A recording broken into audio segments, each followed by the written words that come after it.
Conforme avanzaba la década de los 80, Dominic Wilkins había convertido su nombre en todo un sinónimo de espectáculo. Aquella NBA, que no paraba de crecer, adoraba a jugadores como él, espectaculares, únicos y salvajes. Mates imposibles, movimientos espectaculares y un carisma que rivalizaba con el de las grandes estrellas de la liga hicieron del jugador todo un icono, especialmente en la ciudad de Atlanta.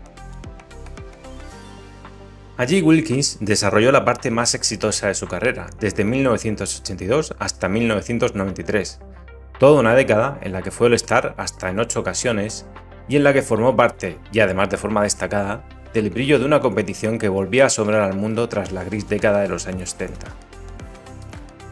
Pero, ¿y si esta historia hubiese sido totalmente diferente?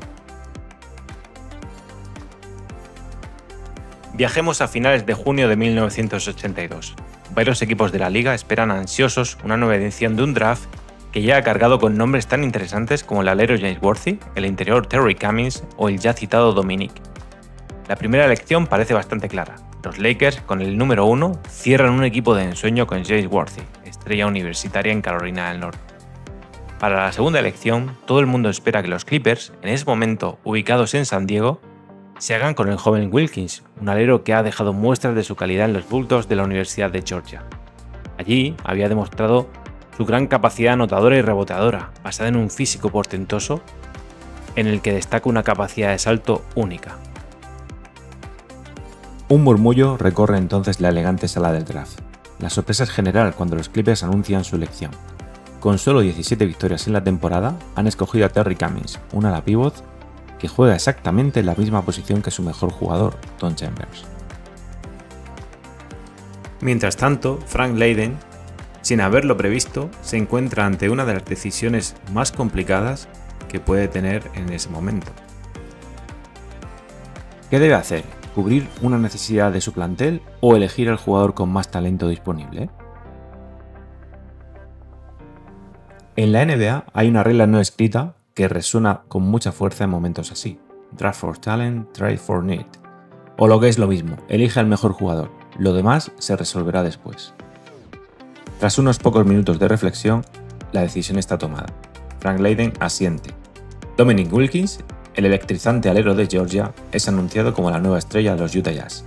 La sala aplaude, el futuro parece brillante. No hay que ser adivino para comprender lo difícil que tuvo que ser para Frank Layden escoger a Dominic Wilkins, y no por una cuestión de talento, sino por una cuestión de simple encaje. Y es que Wilkins jugaba en la misma posición que Adrian Dantley, la estrella del equipo y que venía a hacer su mejor temporada, con más de 30 puntos por partido. Era una plantilla disfuncional, que venía arrastrando problemas muy serios durante muchos años. Los Jazz, que estaban en uno de los peores momentos de su historia, y que ya llevaban 3 años en Salt Lake City, apenas habían alcanzado las 25 victorias la temporada anterior. Una temporada en la que Layden tuvo que bajar del despacho al banquillo a mitad de temporada, algo que realmente tampoco sirvió para nada. La plantilla era débil, muy débil, sobre todo en la pintura. El equipo dependía de un pívot limitado como Jeff Wilkins o de la ayuda marginal de Ben Poquete. La lógica decía que el draft debía servir para cubrir ese agujero interior, pero esa lógica había saltado por los aires. No obstante, el mayor problema de los Jazz no estaba en la cancha. Desde que llegaron de Nueva Orleans, las finanzas eran un auténtico desastre.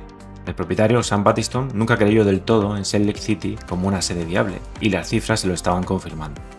El equipo perdía dinero, mucho dinero, y las gradas cada vez estaban más vacías. La palabra mudanza volvía a rondar como un fantasma del pasado. Aislado de todos estos rumores, Wilkins llegó a Salt Lake City unos pocos días después del draft. Caminó por las calles, observó el entorno, hizo compras. Le sorprendió no ver un solo rostro negro en todo el trayecto. Sin embargo, se convenció de que podía adaptarse. Al fin y al cabo, esto es baloncesto profesional, sabía que podía pasar. Quizá los Jazz no fueran el mejor equipo de la liga, ni Salt Lake City fuera la ciudad ideal para él, pero era un buen lugar para comenzar. Sin embargo, todo cambia tras una reunión con Frank Layden. El general manager había llamado a Dominic a su despacho y allí le cuenta la estrategia que tiene pensada para solventar el problema de encaje que había en la plantilla. Quiere que juegue a tiempo completo de ala pívot.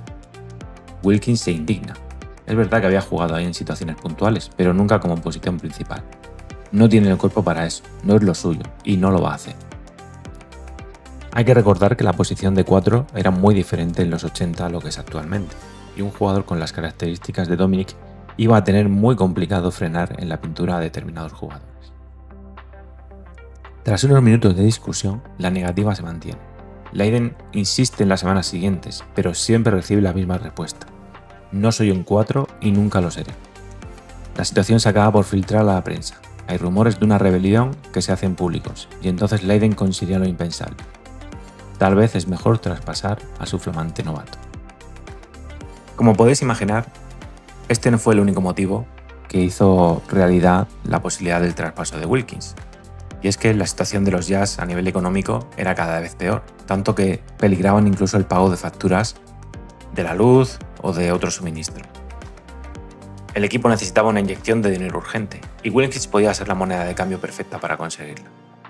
Durante todo el verano, el teléfono no dejó de sonar. Negociaciones constantes en búsqueda de un mejor jugador, una mejor elección de draft o simplemente más dinero.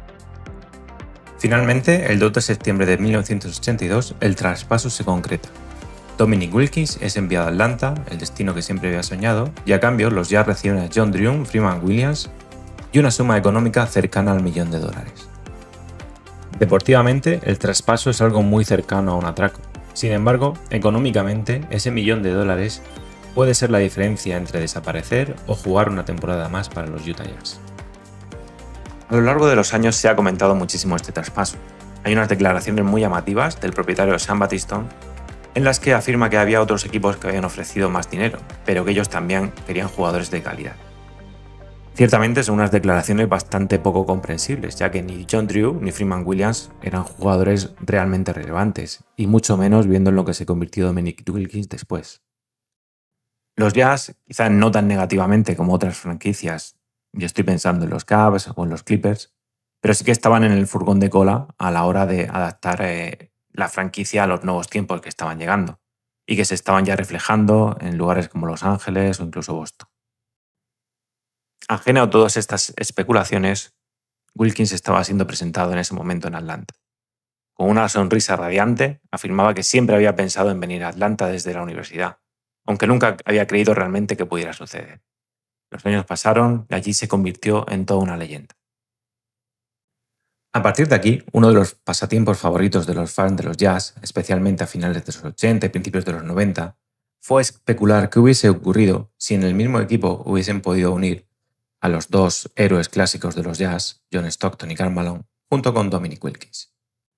Incluso Dominic Wilkins avivó ese fuego años después, cuando declaró que con ellos tres juntos probablemente habrían ganado campeonatos, en plural.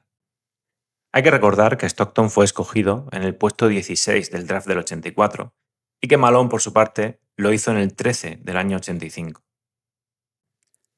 No eran elecciones especialmente altas, algo que hacía factible la teoría de que, pese al impacto positivo de Wilkins en los Jazz, se podrían haber escogido a esos mismos jugadores en posiciones similares.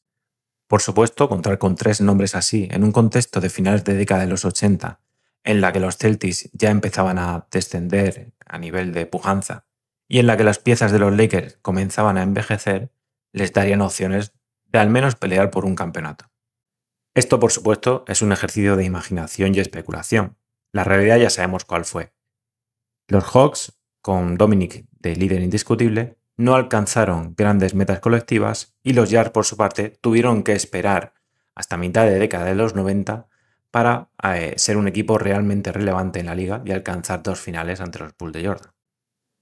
Puestos a especular, es posible que fuera un equipo con muchas posibilidades de funcionar, con Stockton dirigiendo y dos ejecutadores natos como Wilkins y Malone. Pero, ya lo decía Homer Simpson, en teoría todo funciona, incluso el comunismo. Marx, estoy de acuerdo contigo en teoría, y en teoría funciona hasta el comunismo. En teoría.